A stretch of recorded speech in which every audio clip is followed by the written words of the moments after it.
Hello' বন্ধুসকল, মোৰ পাছত নতুন এটা ভিডিঅ'লৈ আপোনাক সকলোকে স্বাগতম জনাইছোঁ। আৰু ভাবিলোঁ বহুত গৰম পৰিছে, কি খাওঁ, গৰমৰ দিনতো ঠাণ্ডা বস্তু খাবলৈ বহুত মন যায় ন।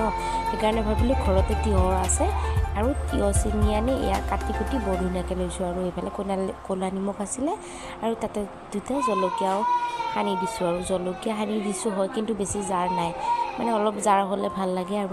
আৰু সেয়া সানি লৈ পূৰা একদম মই বহি লৈছোঁ, তিয়ঁহ কাটি লৈছোঁ আৰু পূৰা একদম টেষ্টি কৰি তিয়ঁহ খাই আছোঁ। আৰু গৰমৰ দিনত নহয়, সকলোৰে ঠাণ্ডা বস্তু খাবলৈ বহুত মন যায়। সেইকাৰণে ঘৰতে আছিলে আৰু বেছি কষ্ট কৰিবলগীয়া একো নাই, ছিঙি আনিছোঁ আৰু কাটি লৈছোঁ, লৈ পূৰা একদম জুতি কৰি জলকীয়া সানি লৈ পূৰা খাই লৈছোঁ। আৰু খাই মই তিয়ঁহ খাই সঁচাকৈ বহুত ভাল পাওঁ, বহুতেই ভাল পাওঁ।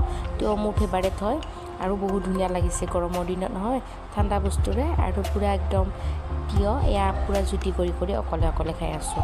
মাহঁত নাছিলে অৱশ্যে, এয়া ভাবিলোঁ কি খাওঁ, সেইকাৰণে